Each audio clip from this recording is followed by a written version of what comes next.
avec le goût du risque et de l'aventure. Et comme Hergé avec Tintin, lui, ses créations vont faire le tour du monde.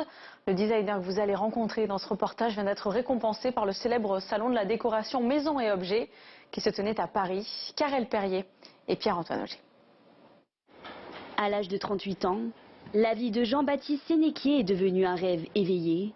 Après plus de 10 ans de travail autour de la conception de cette chaise Riviera, le voilà désormais récompensé par le prix French Design 100, une distinction qui valorise les créations françaises à l'international, l'occasion de redonner de la valeur et du poids à son travail.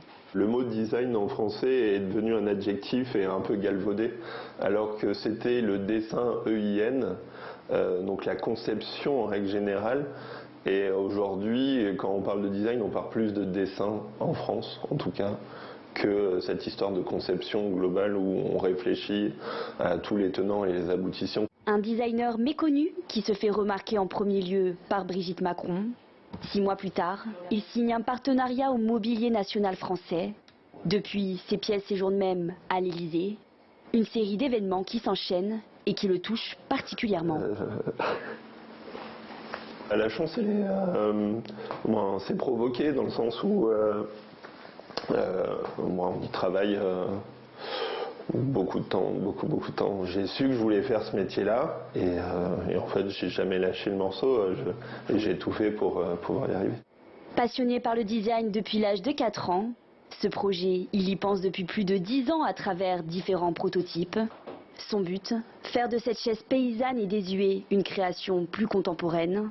Cela passe déjà par le choix de la corde à la place de la paille, avec une méthode de travail bien distincte.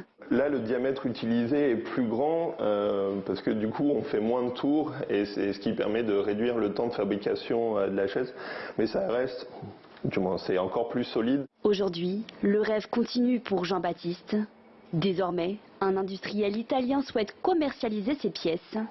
Si cette chaise a une valeur actuelle de 1 500 €, elle devrait descendre à hauteur de 700 €. Les chaises Riviera n'ont donc pas fini de faire parler d'elles. Pour son premier roman, mon invité a choisi le décor paradisiaque.